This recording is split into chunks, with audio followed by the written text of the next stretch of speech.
महागणेशाय नमः। ओम गणपतये नमः। गणपतोवाच।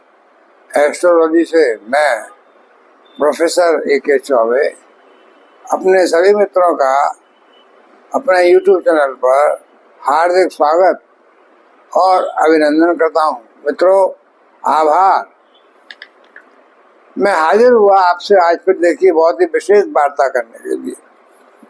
वार्ता का विषय या थंबनेल बताऊं, उससे पूर्व निवेदन करूं कि मेरी चैनल को जो पहली बार देख रहे हैं वो कृपया सब्सक्राइब करें और बेल आइकन को प्रेस कर दें। और देखिए, मेरा ये कार्यक्रम चंद्र राशि पर आधारित है। लग्न राशि और नाम राशि से भी देख सकते हैं। और अपने बारे में 100% जानना है सही तो भाई अपने बर्थ चार्ट को एक बार जरूर कंसल्ट कराइए किसी अच्छे पंडित से। क्या हो सकता है बर्थ चार्ट में कोई ग्रह आपका बहुत अच्छा हो और इस समय गोचर में खराब चल रहा हो, तो फल आपका फिर विपरीत हो जाएगा। फिर आप कहेंगे साहब पंडित जी बकवास करते हैं, मेरा तो कुछ नहीं मिलता। उसमें मुझको दोष मत दीजिए, अपने जन्म कुंडली को दोष दीजिए जो आपने मिलवाई नहीं है। तो मित्रों, मैं देखिए क्या चर्चा करने वाला हूँ। देखिए, मैंने अभी चर्चा की आपसे कि 11 जून को बुध उचित अवस्था में आ रहे हैं और बुध के ही देखिए एक और गुरु जो है, जो कि बुध और वो गुरु मिलकर बहुत सुंदर फल देते हैं हर आदमी के जीवन में, यानी गुरुदेव देव गुरु बृहस्पति, जो कि बुद्धि विवेक के कारक। बुध और बृहस्पति दोनों मिलकर तो बस जुगलबंदी है।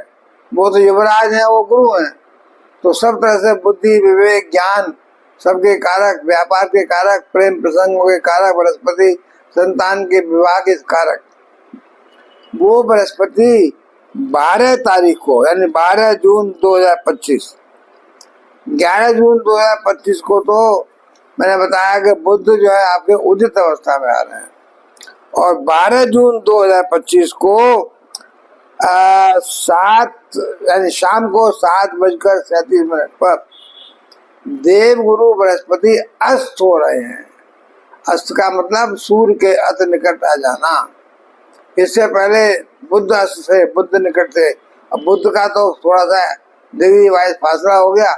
बृहस्पति, अब देखिए बृहस्पति का अस्त होना या शुक्र का अस्त होना, ये कहते हैं ना तारा अस्त होना।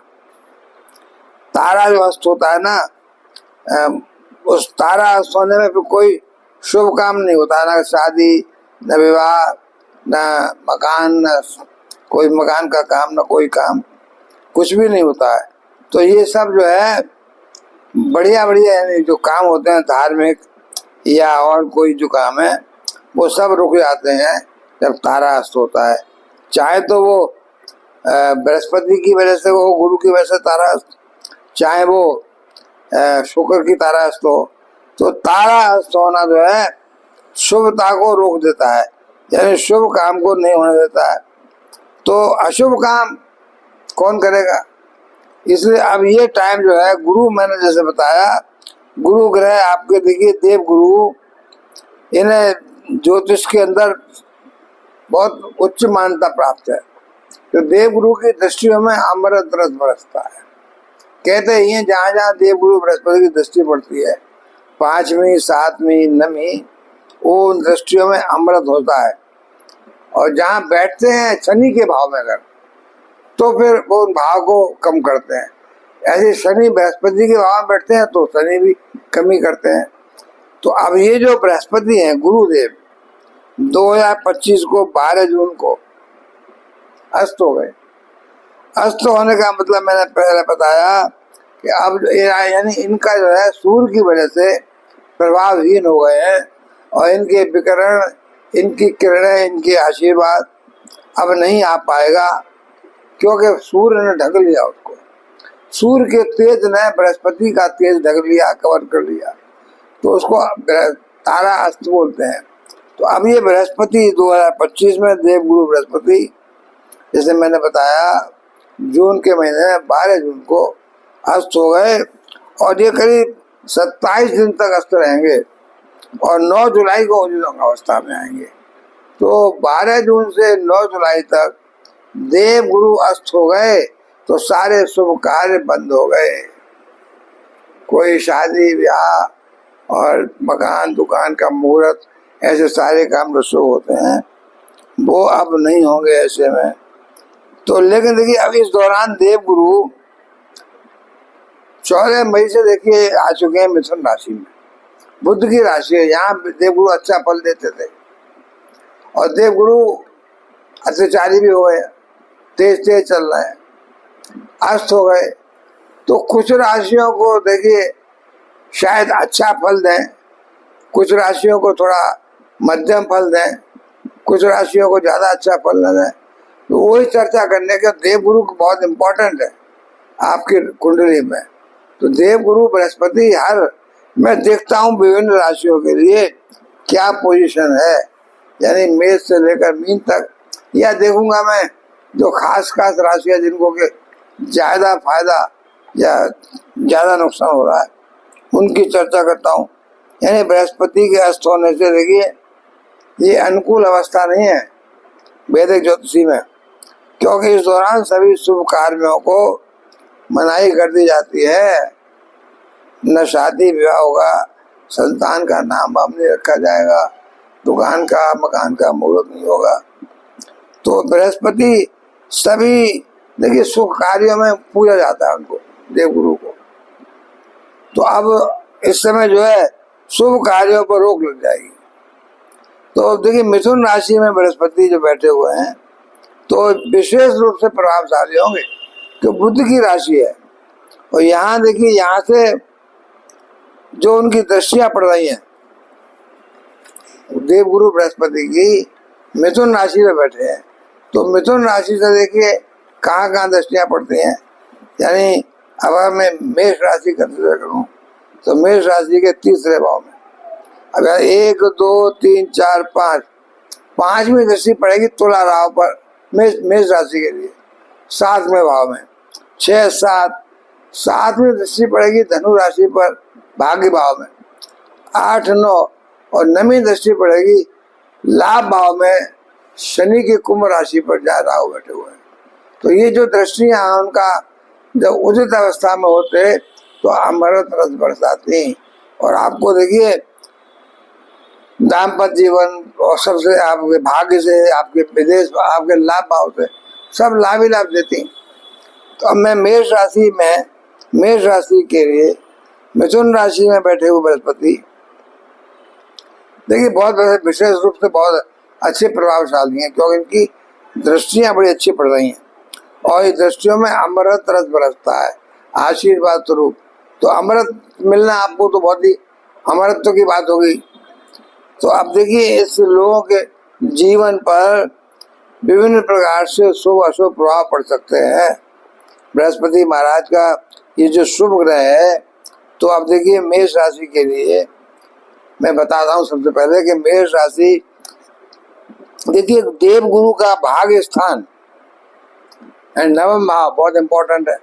मिथुन राशि से 7वीं दृष्टि पड़ रही है सम्मुख 9वां भाव भाग्य स्थान में, जो बहुत इंपॉर्टेंट है। तो देवगुरु का देखिए भाग्य स्थान यानी 9वां भाव, और 9वीं दृष्टि देखिए यहाँ से जो पड़ेगी 8 9 लाभ भाव में लाभ स्थान में पड़ रही है। तो ये तो देखिए भाव तो बहुत अच्छे थे और इसमें आपके यानी इस प्रभाव से आपके इस बृहस्पति के गोचर के प्रभाव से थोड़ा सा आपके अंदर सुस्ती आ सकती है, आलस आ सकता है, काम धंधे में मन नहीं लगेगा। तो आपका कामों को टालना शुरू कर देंगे आप, जिसकी वजह से कार्य क्षेत्र में और जीवन के दूसरे क्षेत्रों में आपको कुछ नेगेटिविटी आ जाएगी, रुकावटों का सामना, नेगेटिव एनर्जी। यानी आपका वैसे तो अस्त हो गया ना बृहस्पति, इसलिए धर्म कर्म में आपका मन नहीं लगेगा। 9वें भाव में भाग्य भाव से भाग्य भाव से आपको विदेश यात्राएं, भाग्य भाव से आपको धर्म कर्म में धार्मिक यात्राएं, धार्मिक आयोजन, इनमें आप आलस करेंगे। तो आपको देखिए आलस का त्याग करना पड़ेगा, आलस का तो त्याग करना पड़ेगा मेहनत करनी पड़ेगी, वरना आपको देखिए शनि महाराज भी अच्छा फल नहीं देंगे। तो मैं समझता हूँ आपके धर्म काम में आपको बढ़ चढ़ के हिस्सा लेना चाहिए, धार्मिक अनुष्ठानों में पूजा पाठ में भाग लेना चाहिए, और पिता का आशीर्वाद तभी मिलेगा। विदेश यात्राएं करनी चाहिए, बढ़ चढ़ के हिस्सा लेना चाहिए, और उच्च शिक्षा के लिए आप जो प्रयत्न कर रहे थे जाने के लिए, वो जा सकते हैं। प्रयत्न तो करना पड़ेगा आपको। देखिए तो देखिए आपका भाई बंधुओं से 11वें भाव से, आपके भाई बहनों से आपके संबंध मजबूत होंगे, लाभ मिलेगा आपको। देखिए बहुत खुशी महसूस होगी सब तरह से। व्यवसाय में, कार्य क्षेत्र में, जो भी आप काम करते हैं उसमें उन्नति के अवसर आएंगे। देख कैसे ही बृहस्पति अस्त हो गए, ज्यादा अच्छा फल नहीं देंगे, लेकिन फल तो बुरा फल तो नहीं देंगे ना। हाँ, अगर कोई बुरे ग्रह का असर पड़ रहा होता, बुरा ग्रह की दृष्टि पड़ रही होती तो बाधा करती। तो बृहस्पति मिथुन राशि में बैठ करके अस्त हो जाने पर बहुत कम फल देंगे, लेकिन बुरा आपका नहीं करेंगे। मेष राशि वालों को फल तो मिलेगा पर थोड़ा कम मिलेगा। तो देखिए आपको व्यवसाय में आपको उन्नति मिलेगी। बृहस्पति महाराज की दृष्टि सप्तम भाव में, नवम भाव में और एकादश भाव में जो पड़ रही है, उससे आपके भाग्य की उन्नति होगी, व्यापार की उन्नति होगी, हालांकि कम होगी क्यों अस्त हो गए हैं। वैवाहिक जीवन में प्रेम बढ़ेगा। आपसी संबंधों में देखिए आपको कुछ समस्या आ रही थी तो वो दूर हो जाएगी। व्यवसाय का विस्तार होगा, और मैं समझता हूँ आमदनी भी अच्छी होगी, बढ़ोतरी होगी, कमी नहीं होगी, क्योंकि लाभ भाव में देख रहा है बृहस्पति, तो लाभ तो मिलेगा, नुकसान तो नहीं होगा। अगर व्यय के भाव में देखते तो मानता मैं धन का खर्चा होगा, लेकिन लाभ में देख रहे हैं। अगर देखिए उचित अवस्था में होते तो बहुत धन आता, बह के आता पानी की तरह। अब उचित अवस्था में नहीं है, अस्त हो गए तो भी धन तो आएगा, लाभ यानी पैसा तो आएगा, लेकिन कम आएगा। सामाजिक दायरे में देखिए आपके लोगों से कांटेक्ट बढ़ेंगे, बढ़ोतरी होगी आपकी, और मैं समझता हूँ आपका मान सम्मान समाज में आपको मिलेगा। पिता के साथ अच्छे संबंध होंगे कि 9th हाउस में भाग्य भाव में दृष्टि पड़ रही है। देखिए जब बृहस्पति, देखिए अभी तो जुलाई की बात है, लेकिन आगे देखिए बृहस्पति में आगे चर्चा नहीं करना चाहता। अभी अक्टूबर, नवंबर, दिसंबर में जब कर्क राशि में आ जाएंगे तो फिर देखिए फिर अच्छा, कर्क राशि का मतलब चौथा, सुख साधनों का उचित अवस्था में होंगे, कर्क राशि में होंगे अक्टूबर, नवंबर, दिसंबर में। तो फिर आपको 10वें भाव में दृष्टि पड़ेगी, तो आपको देखिए विवाह आदि कार्य संपन्न हो सकते हैं, पूजा शुभ कार्य संपन्न हो सकते हैं, क्यों उचित अवस्था में होंगे। और दिसंबर के महीने में बृहस्पति फिर देखिए दोबारा लौट करके आ जाएंगे मिथुन राशि में, तब उच्च अवस्था में होंगे। तो बृहस्पति की ये अवस्था देखिए अच्छी रहेगी। तीसरे भाव में आ गए जब भाग्य को वर्धन करेंगे, और भाई बहनों का तीसरा भाव का मतलब पराक्रम परिश्रम का भाव, दूसरा भाव परिश्रम का होता है, हाँ नहीं दूसरा धन का, तीसरे भाव में पराक्रम का परिश्रम का भाव। तो भाई बहनों से सहायता मिलेगी, और जितनी मेहनत करोगे उतना धन मिलेगा। तो बृहस्पति की अवस्था देखिए इस समय थोड़े टाइम के लिए थोड़ा सा सुस्त, फल कम हो जाएगा, लेकिन मेष राशि के लिए जो अच्छा है वो अच्छा ही रहेगा। थोड़ा भाई बहनों के संबंध में देखिए अगर कड़वाहट आ गई थी तो कड़वाहट, अस्त अवस्था में थोड़ी कड़वाहट आ सकती है, उचित अवस्था में आ जाएंगे तो फिर वो कड़वाहट दूर हो जाएगी। कार्य क्षेत्र में सहकर्मियों का व्यवहार आपका इस समय थोड़ा परेशान कर सकता है, क्यों अस्त अवस्था में है, इसलिए आपको काफी सावधान रहना पड़ेगा। तो बृहस्पति आपके गुरुदेव तीसरे भाव में जब अस्त हो गए हैं, वहां सूर्य भी आए तभी तो अस्त हो गए, बुध भी आएंगे, 3 ग्रह का योग है वहां पर। तो यहाँ बृहस्पति अस्त हो जाने से आपको लाभ में कुछ कमी आ जाएगी, भाग्य में कुछ कमी आ जाएगी, लेकिन नेगेटिविटी नहीं होगी, नहीं नुकसान नहीं होगा आपको, वो लाभ होगा, धन मिलेगा, भाग में तरक्की मिलेगी, धार्मिक कार्यों से लाभ मिलेगा, यात्रा होगी, विदेश यात्रा होगी, पिता का सहयोग मिलेगा, दाम्पत्य जीवन अच्छा रहेगा, व्यापार में, परिवार में, कुटुंब में आपके जो साथी लोग अच्छा सहयोग देंगे। तो मैं समझता हूँ और अच्छा आपको चाहिए भाई, अस्त बृहस्पति हैं तो गुरुवार के दिन आप जो है पीला देखिए वस्त्र धारण कीजिए, पीला चंदन का टीका लगाइए।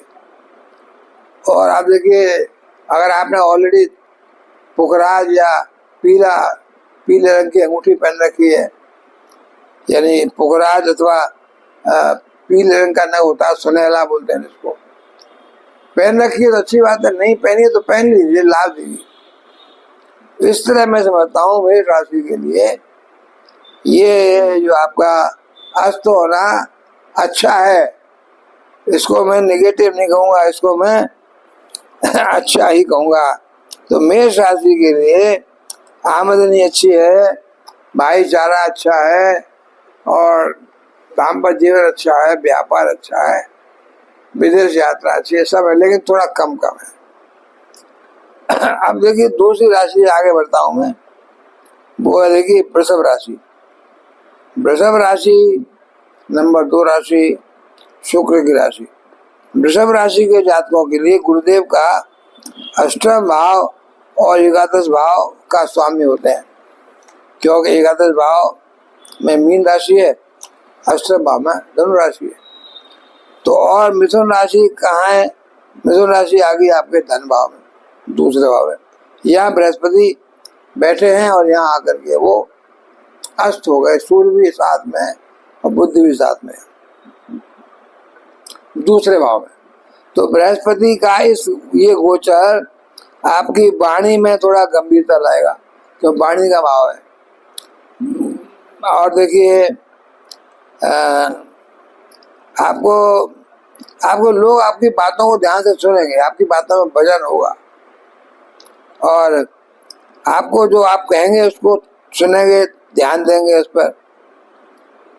और मैं समझता हूँ पारिवारिक जीवन में सुख संतुष्टि मिलेगी, कुटुंब में। और देखिए थोड़ा सा धन का संचय, क्योंकि अब धन भाव में बृहस्पति हैं पर अस्त हो गए, तो यह नेगेटिविटी आ गई। धन तो आएगा, धन ज्यादा नहीं आएगा और धन एकत्रित नहीं होगा, संचय नहीं होगा, आएगा तो खर्च हो जाएगा, क्योंकि अगर उदित अवस्था में होते फिर तो धनाधन धन की बारिश होती। तो धन तो आएगा लेकिन आमदनी तो होगी, लेकिन थोड़ी कम होगी और एकत्रित आप संचय नहीं कर सकते। देखिए आप यहाँ से बृहस्पति की दृष्टि जो पड़ रही है 6ठे भाव में, 8वें भाव में और 10वें भाव में, तो देखिए आपको जो व्यवसाय 10वें भाव में पड़ रही है ना, तो जो व्यवसाय है आपका पैतृक व्यवसाय है तो उसमें उन्नति होगी, रोजी नौकरी है तो उन्नति होगी। और देखिए बृहस्पति की दृष्टि 6ठे भाव में, 8वें भाव में, तो अब मैं समझता हूँ रोग ऋण से मुक्ति मिलेगी, बैंक से ऋण लेना मिल जाएगा, अष्टम से अचानक धन की लाभ हो सकता है, कुछ तो होगा, ज्यादा नहीं होगा पर कुछ तो होगा। और व्यवसाय में उन्नति होगी, परिवार के साथ अच्छा समय तय करेंगे आप। विशेष रूप से आपको देखिए परिवार के साथ पारिवारिक जो आपका व्यापार है उसमें उन्नति होगी। नौकरी करने वाले जातक है उनको देखिए तो उनको भी उत्तम लाभ मिलेगा, तो 10वें भाव में बृहस्पति देख रहे हैं। धर्म कर्म में काम करेंगे, ससुराल पक्ष से आपका संबंध अच्छे रहेंगे, धन लाभ होगा।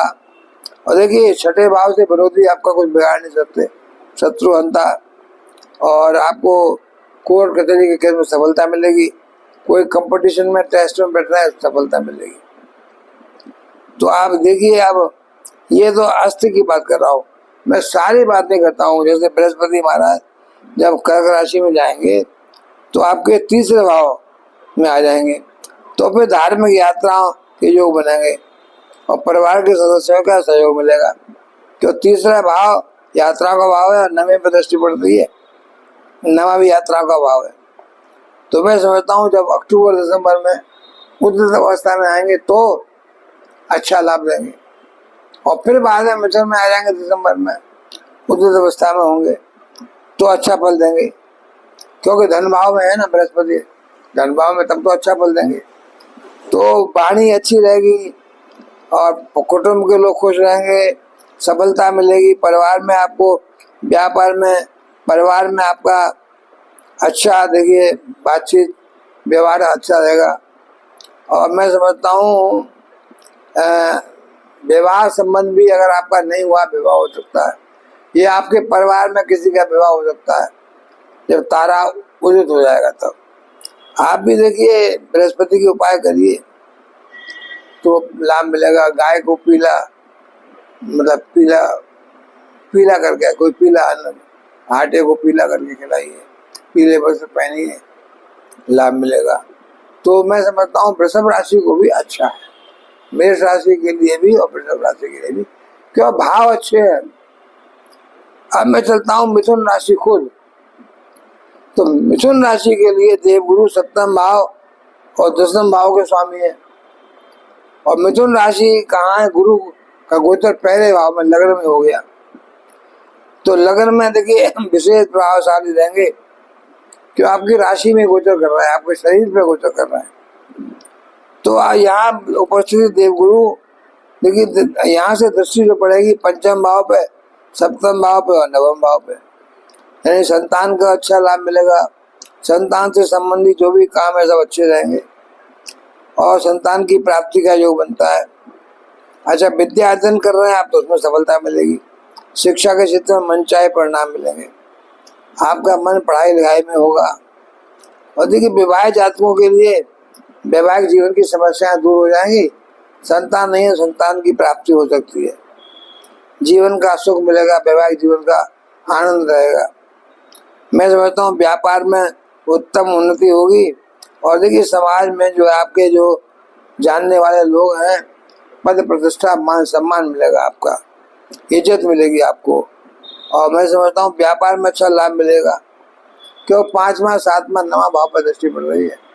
भाग्य वर्धन हो रहा है, दाम्पत्य जीवन और व्यापार का अच्छा है। देखिए सप्तम भाव भी एक तरह से दसम होता है, तो नौकरी अब का ही होता है। तो मैं समझता हूँ धार्मिक कामों में आपको सफलता मिलेगी, भाग्य की उन्नति होगी, परेशानियां दूर हो जाएंगी। और देखिए आगे तो मैं चर्चा नहीं करता हूँ, अक्टूबर मास में तो बृहस्पति महाराज देखिए फिर मिथुन राशि, कर्क राशि, अभी मिथुन राशि से कर्क राशि में जाएंगे और फिर बाद में आ जाएंगे धन भाव में। नहीं, मिथुन राशि के लिए कर्क राशि धन भाव में है, तो अक्टूबर दिसंबर में धन भाव में आ जाएंगे और उदित अवस्था में होंगे तो अच्छा फल देंगे। फिर बाद में फिर वो लग्न में आ जाएंगे दिसंबर में, आगे जुलाई तक रहेंगे वहां पर। तो फिर लग्न में आ गए और फिर 5वां 7वां 9वां को देखेंगे। तो मिथुन राशि के लिए तो चाहे तो कर्क राशि में रहें, चाहे वो मिथुन राशि में रहें, अच्छा फल देंगे। ये जरूर है कि अस्त होने पर थोड़ा कम देंगे, उदित अवस्था में जो ज्यादा देंगे। पर मिथुन राशि के लिए भी अच्छा है भाई। तो दिसंबर माह में फिर बाद में जो है फिर मिथुन राशि में आ जाएंगे तो अच्छा, यानी मिथुन राशि का मतलब लग्न में। तो अच्छा शरीर पर रहेंगे तो शरीर को धार्मिक बनाएंगे, पूजा पाठ करेंगे, आप विश्वास बढ़ जाएगा। व्यापार में थोड़ा उतार चढ़ाव रहेगा। अब मैं समझता हूँ गुरुवार को आप, गुरुवार बृहस्पति के उपाय करिए, गाय को पीला अन्न खिलाइए, चने की दाल खिलाइए भिगो कर गाय को, तो आशीर्वाद मिलेगा। अब मैं देखता हूँ चौथी राशि कर्क राशि। कर्क राशि के जातकों के लिए गुरु महाराज का 6ठे भाव में और 9वें भाव के स्वामी है, और गुरु महाराज आपके 12वें भाव में आ गए कर्क राशि के लिए, जो मिथुन राशि 12वें भाव में आ गई। इस प्रकार बृहस्पति का 12वें भाव में आना आपके अच्छे कार्यों में धन खर्च कराएगा। धन का खर्चा तो होगा, लेकिन आपकी धार्मिक प्रवृत्ति होगी, पूजा पाठ में होगी, तो आप पूजा पाठ में आध्यात्मिक कर्मों में धन की खर्चा करेंगे। देखिए आपको मानसिक संतुष्टि मिलेगी, मन शांति मिलेगी, समाज में आपको सम्मान मिलेगा। तो 12वें भाव में जो आप धार्मिक भाव में खर्चा कर रहे हैं, देखिए दिल में आपको बड़ी शांति मिलेगी, विदेश जाएंगे वहां से लाभ मिलेगा, विदेश गमन कर सकते हैं 12वें भाव से।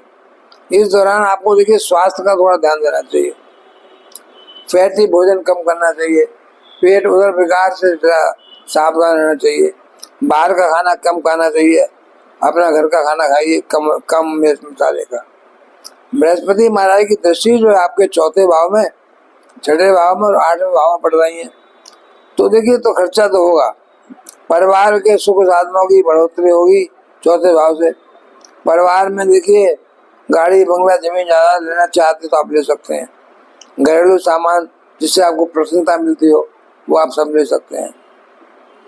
देखिए अक्टूबर में जब बृहस्पति महाराज आपकी राशि में प्रवेश करेंगे तो आपके लिए फिर सोने पर सुहागा हो जाएगा, केवल लगन में आ जाएंगे।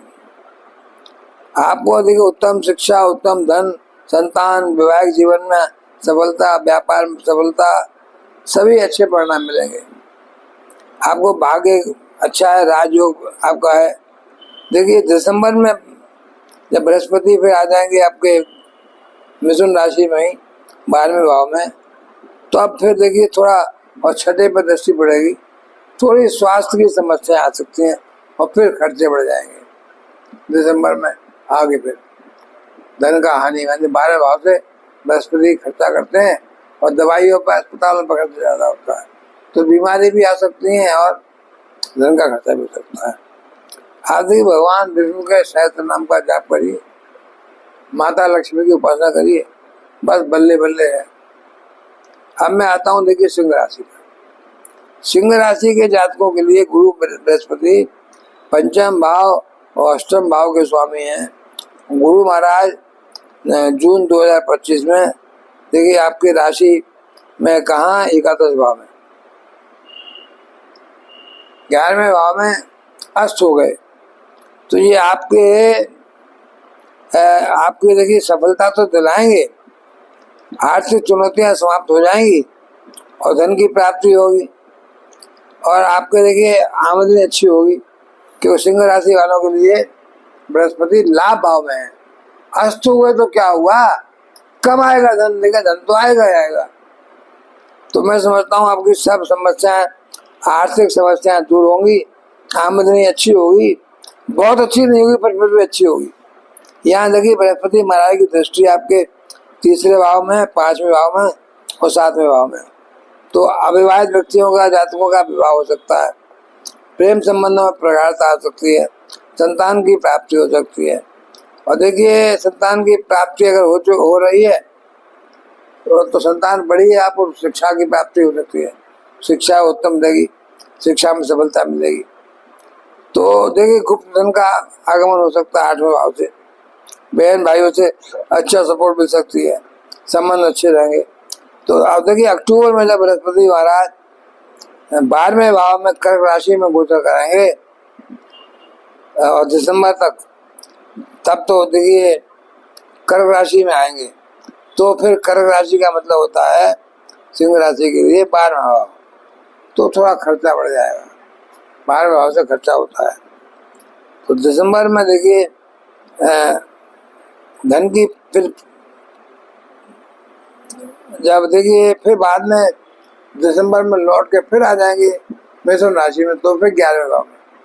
तो दिसंबर से लेकर के दिसंबर 2025 से लेकर के 26 तक मैं सारे बृहस्पति की बात कर देता हूँ, हालांकि मैं अस्त की बात कर रहा था अभी, पर अस्त में यह कि थोड़ा लाभ कम हो जाएगा और बृहस्पति आपके बैठे ज्यादातर टाइम लाभ भाव में बैठे हैं, 11वें भाव में मिथुन राशि में, तो अच्छा ही फल देंगे। तो सिंह राशि के जातकों को देखिए सब अच्छे है, धन की प्राप्ति है, विदेश जाना है, विदेश से लाभ है और एकादश भाव में तो लाभ ही लाभ है, थोड़ा कम ज्यादा वो अलग है।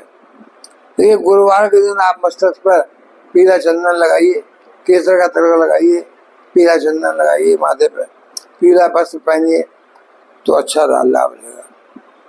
अभी कन्या राशि के जातकों के लिए बताऊं, गुरु बृहस्पति चतुर्थ भाव और सप्तम भाव के स्वामी हैं और मिथुन राशि में गुरु का गोचर हो रहा है, मिथुन राशि में अस्त हो रहा है, तो आपकी बृहस्पति की राशि जो है 10वें भाव में होगी।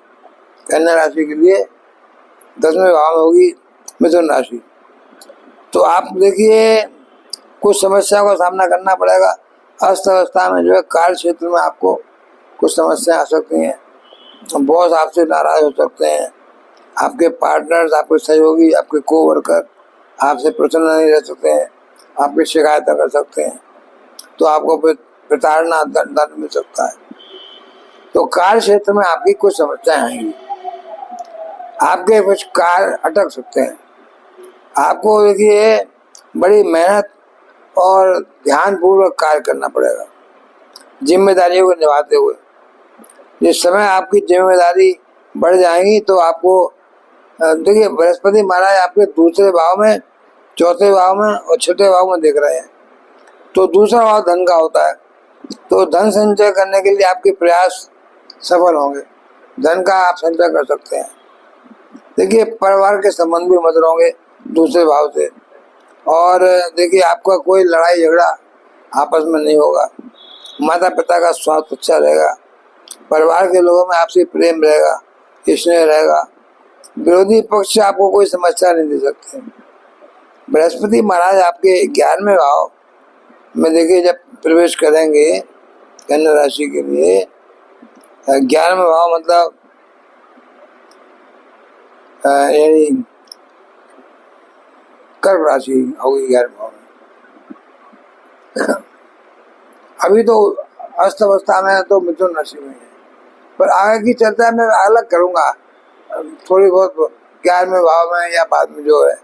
अभी तो मैं केवल अस्त्रों की बात कर रहा हूँ। तो अस्त्र रहेंगे आपके मिथुन राशि में ही, तो थोड़ा सा देखिए 10वें भाव में है कन्या राशि के लिए, इसलिए थोड़ा सा अच्छा फल नहीं दे पाएंगे आपको कार्य क्षेत्र में, या यानी कम अच्छा देंगे। तो ये जो है कन्या राशि को मैं थोड़ा मध्यम मानता हूँ। बाकी अब तक तो 1 2 3 4 5 राशियां तो अच्छा थी, पर कन्या राशि को थोड़ा सा मध्यम मानता हूँ। और देखिए बृहस्पति महाराज संतान का सुख मिलेगा, 11वें भाव से 5वें को दिख रहे हैं, तो संतान को पढ़ाई लिखाई में अच्छा मिलेगा, प्रेम प्रसंगों में अच्छा लाभ मिलेगा। तो ये गुरुवार का दिन आप कहीं कृष्ण भगवान के मंदिर में जाइए, माता लक्ष्मी के मंदिर में जाइए, पूजा पाठ कीजिए माता लक्ष्मी का, तो लाभ मिलेगा। अब देखिए तुला राशि की बात करता हूँ मैं। तो तुला राशि के लिए गुरु का गोचर 2025 जून में जो अस्त हो रहा है, तो आप देखिए तुला राशि के जातकों के लिए वैसे गुरु आपके लिए तीसरे भाव और छठे भाव के स्वामी होते हैं, और वर्तमान में गोचर काल कहाँ है, 9वें भाव में, वहाँ अस्त हो गए भाग्य भाव में। तो 9वें भाव में बृहस्पति का गोचर अस्त हो जाना धार्मिक मान्यताओं को, थोड़ा धार्मिक कामों में आपकी रुचि कम हो जाएगी, यात्रा में रुचि कम हो जाएगी, यात्रा में भाग कम लेंगे, पिता के कार्यों से कम भाग लेंगे, यानी 9वें भाव भाग्य भाव थोड़ा सा सुस्त हो जाएगा क्योंकि अस्त हो गए। नुकसान तो नहीं होगा, नुकसान तो तब होगा जबकि खराब ग्रह कोई बैठा होता साथ में।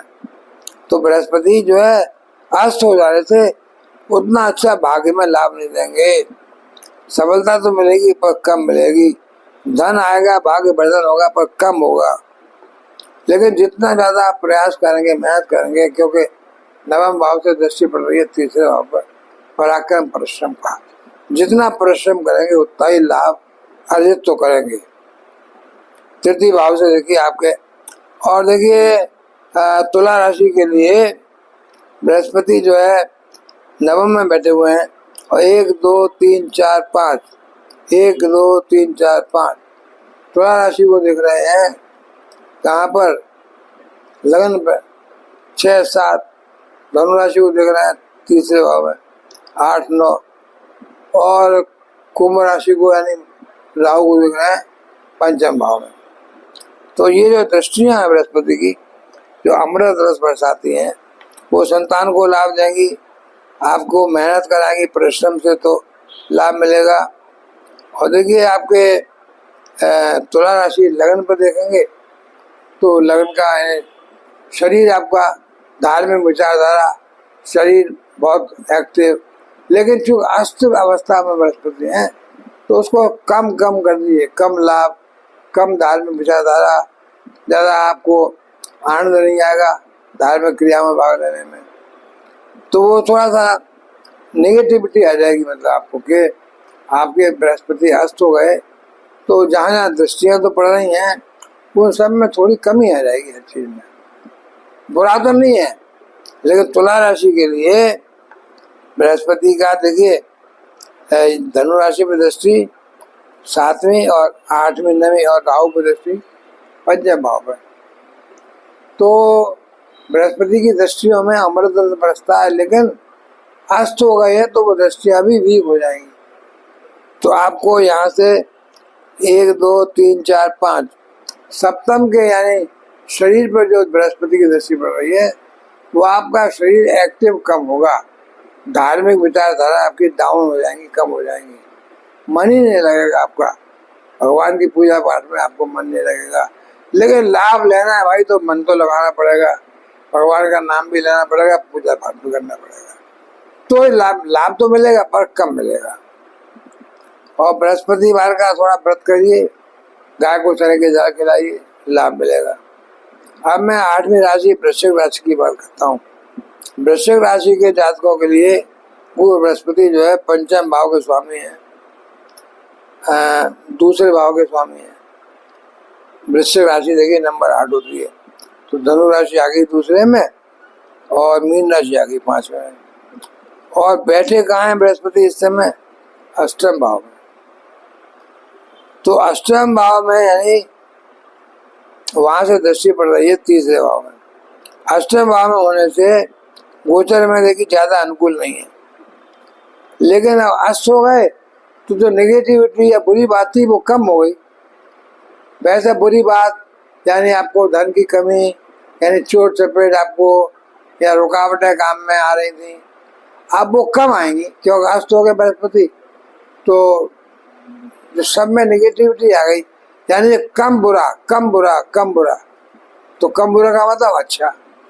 तो अष्टम में इस तरह से बृहस्पति जो कि अच्छा फल नहीं देते थे, पर अस्त होने पर वो बुरा फल कम देंगे, तो वो एक तरह से अच्छा ही हो जाएगा। तो वृश्चिक राशि को मैं समझता हूँ धन हानि हो सकती है लेकिन कम, ज्यादा दिल की हानि। स्वास्थ्य में गिरावट आ सकती है लेकिन कम। और देखिए यहाँ देखिए बृहस्पति महाराज 12वें भाव, दूसरे भाव और चौथे भाव पर दृष्टि डालना है पूरी। तो ससुराल में कुछ शुभ समाचार सुनने को मिल सकते हैं पर कम अच्छे। और खर्चे में बढ़ोतरी होगी और विदेश यात्राओं में योग बन रहे हैं, लेकिन वहाँ लाभ कम मिलेगा। अचानक से कभी देखिए धन की प्राप्ति हो सकती है क्योंकि अष्टम भाव में है, लेकिन वो अस्त हो जाने से धन की प्राप्ति तो होगी पर उसकी मात्रा कम हो जाएगी, कम कम सब कुछ। परिवार के सुख भी कम हो जाएंगे, ससुराल के सुख भी कम हो जाएंगे। तो मैं समझता हूँ ये गुरु महाराज का वृश्चिक राशि के लिए अस्त होना ज्यादा लाभ देने वाला नहीं है मित्र। अब देखिए धनु राशि जो है, धनु राशि के जातकों के लिए गुरु महाराज धनु के स्वामी हैं, बहुत ही महत्वपूर्ण है क्योंकि ये आपकी राशि के स्वामी हैं और आपके चौथे भाव यानी सुख भाव के स्वामी हैं। और बृहस्पति का गोचर आपके 7वें भाव में हो रहा है, क्यों धनु राशि 9वीं राशि है। 9वीं राशि के लिए तीसरी राशि 7वां भाव है बृहस्पति। तो 7वें भाव में गोचर हो रहा है लेकिन अस्त हो रहे हैं। तो 7वें भाव में अस्त होने का मतलब दाम्पत्य जीवन में, दाम्पत्य सुख में थोड़ी कमी, व्यापार में थोड़ी कमी, मित्रों के सहयोग में थोड़ी कमी, कुटुंब के में वाद विवाद थोड़ा हो सकता है। तो और यहाँ से बृहस्पति की दृष्टि धनु राशि में पड़ रही है लगन पे, तो सुख साधन देखिए यहाँ पर 7 8 9, तो 7वीं दृष्टि जो पड़ रही है शरीर पर, तो धार्मिकता थोड़ी कम, पूजा पाठ थोड़ा कम, आलस ज्यादा, भगवान की पूजा में मन नहीं लगेगा। मन तो लगाना पड़ेगा वरना लाभ नहीं मिलेगा। और देखिए 1 2 3 4 5 11वें भाव पर तुला राशि पर दृष्टि पड़ रही है, तो लाभ होगा लेकिन अस्त अवस्था में है तो लाभ कम होगा, भाई बहनों का सहयोग मिलेगा लेकिन उतना नहीं जितना मिलना चाहिए। तो ये कमी कमी आ गई। अस्त हो जाने पर बुरा फल तो नहीं देंगे बृहस्पति की दृष्टियां में, अमृत बरसता है भाई, लेकिन वो उनके सुख साधनों की, उन कृपा की मात्रा थोड़ी कम हो जाएगी। तो मैं ये समझता हूँ धनु राशि के लिए देखिए संपत्ति तो आप अर्जित कर सकते हैं लेकिन कम। बृहस्पति महाराज आपको एकादश भाव, प्रथम भाव और तृतीय भाव को देख रहे हैं, तो यात्राओं से लाभ देखिए। धनु राशि है 11वें में लाभ भाव, लेकिन अपनी राशि को देख रहे हैं तो लाभ तो मिलेगा, पर भैया अस्त हो गए ना, सूर्य ने उनको ढक लिया, तो अब वो कम कम होगा, सब धन आएगा कम आएगा। और देखिए स्वास्थ्य में थोड़ी गिरावट आ सकती है। तो मैं समझता हूँ आपका गुरुवार के दिन आप कुछ बृहस्पति का ओम ग्राम ग्रीम ग्रौम सा गुरुवे नमः बीज मंत्र का जाप करिए, विष्णु भगवान का मंत्र का जाप कीजिए, विष्णु भगवान के ओम शांताकारं भुजगशयनं जाप करिए, माता लक्ष्मी की उपासना करिए, लाभ मिलेगा। अब देखिए मकर राशि की बात करता हूँ। मकर राशि 10वीं राशि है, शनि की राशि है। मकर राशि के जातकों के लिए बृहस्पति महाराज तीसरे भाव और 12वें भाव के स्वामी है, और गुरु महाराज आपकी राशि के 6ठे भाव में बैठ गए मकर राशि के लिए, क्योंकि मिथुन राशि 6ठे भाव में आ गई। तो अब देखिए 6ठे भाव में बैठ गए अस्त होकर के।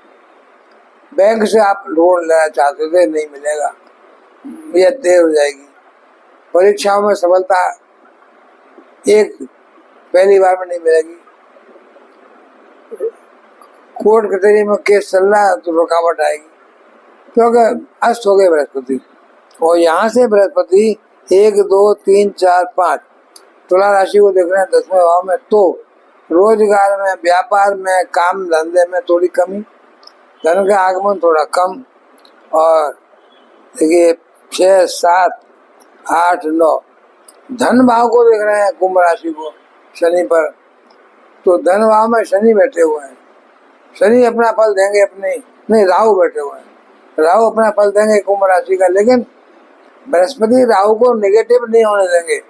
अस्त है तो क्या हुआ, और बृहस्पति खुद धन भाव में धन तो दिलाएंगे भाई मकर राशि वालों, लेकिन मात्रा कम हो जाएगी। अस्त हो जाने से मैं समझता हूँ आपका आर्थिक, देखिए जीवन साथी का सहयोग तो मिलेगा, वैवाहिक संबंधों में प्रगति होगी, विवाहित जातकों का विवाह होगा, जीवन साथी का भरपूर सहयोग मिलेगा, पर धन की प्राप्ति जितना होना चाहिए उतनी नहीं होगी। नौकरी में पदोन्नति के योग हैं लेकिन कम। और देखिए बृहस्पति इस तरह से आपको, देखिए आप मकर राशि है तो शनि की राशि है, और शनि खुद शनि अपने कारक भाव में बैठे हैं तीसरे भाव में, पराक्रम भाव में, भाग्य को देख रहे हैं। तो शनि की चर्चा मैं नहीं कर रहा हूँ, मैं तो चर्चा बृहस्पति कर रहा हूँ। तो अस्त बृहस्पति मकर राशि वालों को ज्यादा अच्छा फल नहीं दे रहे हैं। अब कुंभ राशि के लिए मैं देखता हूँ बृहस्पति महाराज दूसरे और 11वें के स्वामी हैं और पंचम भाव में बैठ गए, तो आप ये गोचर जो है पंचम भाव से 11वें भाव को देख रहे हैं, तो लाभ के प्रबल ही हो गए भाई। लाभ तो मिलेगा, धन तो आएगा, लेकिन अस्त गुरु कितना धन देंगे वही जरा चक्कर है।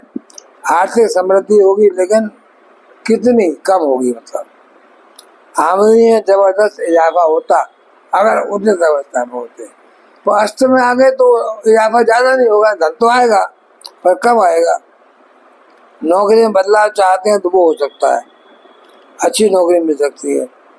और देखिए आपको बृहस्पति महाराज 9वें भाव में, एकादश भाव में और प्रथम भाव को देखेंगे, तो आपके अंदर देखिए उत्तम संस्कार लगन पे आ गए ना, आपका शरीर एक्टिव धार्मिक, लेकिन आलस रहेगा आपको। संतान को तरक्की, नौकरी, और देखिए शिक्षा में अच्छी उन्नति, सफलता मिलेगी, धन कमाने के बड़े बड़े आपको मौके मिलेंगे, संतान को अच्छी मौके मिलेंगे धन कमाने के, सुविधाएं, अच्छी सूचनाएं मिलेंगी, स्वास्थ्य समस्या में कमी आएगी, बीमारियां भाग जाएंगी, आपके खर्चों में भी देखिए थोड़ा तेजी तो आ सकती है। तो आप मैं समझता हूँ कि आपके यानी कुंभ राशि वालों के लिए ये बृहस्पति का पंचम में बैठना, लेकिन अस्त अवस्था में होना, तो पंचम के सारे गुण कम हो जाएंगे। आपकी इच्छाएं पूरी होंगी लेकिन कम, बहुत कम इच्छाएं पूरी होंगी। शिक्षा के क्षेत्र में सफलता मिलेगी लेकिन मेहनत करना पड़ेगा या प्रयास 2-1 बार करने पड़ेंगे। और आपको देखिए लाभ, धनु राशि को देख रहे हैं अपनी राशि को, तो लाभ भाव में है तो लाभ तो होगा, पैसा तो आएगा लेकिन उतना नहीं आएगा जितना आना चाहिए। इसलिए मैं समझता हूँ अस्त गुरु जो है सारे काम जो उचित अवस्था में करते हैं उनको आप कम से कम 60-70% कम कर दीजिए, उनका प्रभाव इतना कम हो जाता है, अस्त ग्रह का प्रभाव ना के बराबर। अब मित्रों मैं आखिरी राशि पे आता हूँ। मीन राशि जो है बृहस्पति की राशि है, गुरु गोचर आपके लिए विशेष रूप से महत्वपूर्ण होगा। क्यों? गुरु महाराज आपकी राशि के स्वामी हैं और देखिए आपके कर्म भाव यानी दशम भाव के स्वामी हैं, क्योंकि नवी राशि धनु राशि दशम में है और 12वीं राशि आपके लगन में है, तो आपके लगन के स्वामी और दशम के स्वामी और बैठ गए आपके चौथे भाव में सुख साधनों के स्थान में। तो आप देखिए बृहस्पति महाराज का ये गोचर जो है अस्त अवस्था में पारिवारिक जीवन के सुखों को थोड़ा कम कर देगा, उतार चढ़ाव हो जाएगा। गाड़ी जमीन ज्यादा बेचना चाहते थे, अभी मत बेचिए, नुकसान रहेगा आपको। देखिए जॉब में भी थोड़ा सा, और देखिए बृहस्पति यहाँ बैठ करके देखिए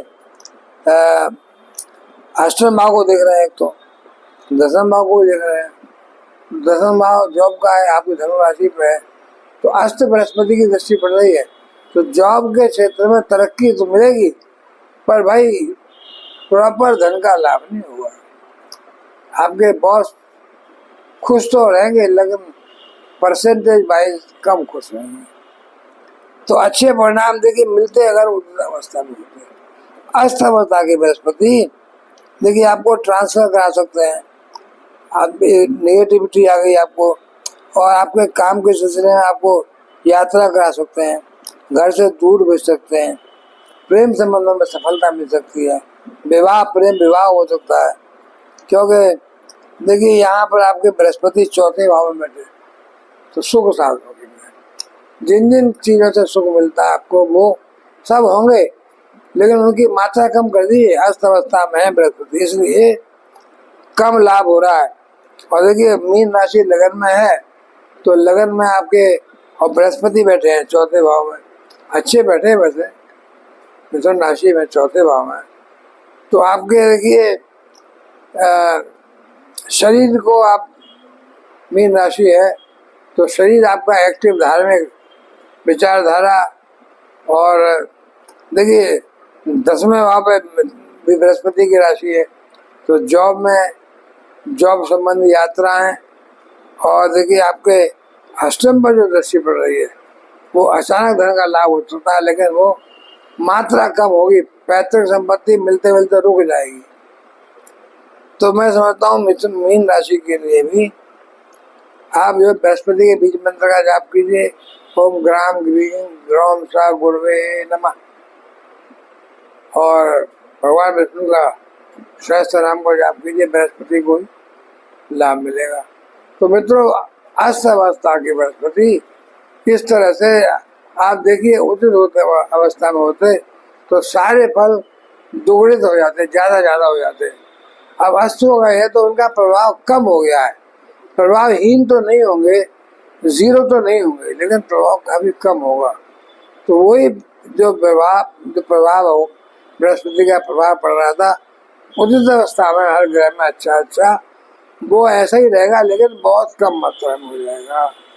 तो ये जो बृहस्पति है आपके, देखिए अब 27 दिनों तक, 9 जुलाई तक, 12 जून से 9 जुलाई तक आपको उतने उतने अच्छे फल नहीं देंगे जितने कि इनकी दृष्टि में अमृत बरसता है। अमृत रस तो अभी बरसेगा, पर थोड़ा थोड़ा मात्रा कम हो जाएगी। तो मित्रों, मैं भी यहाँ विदा लेता हूँ।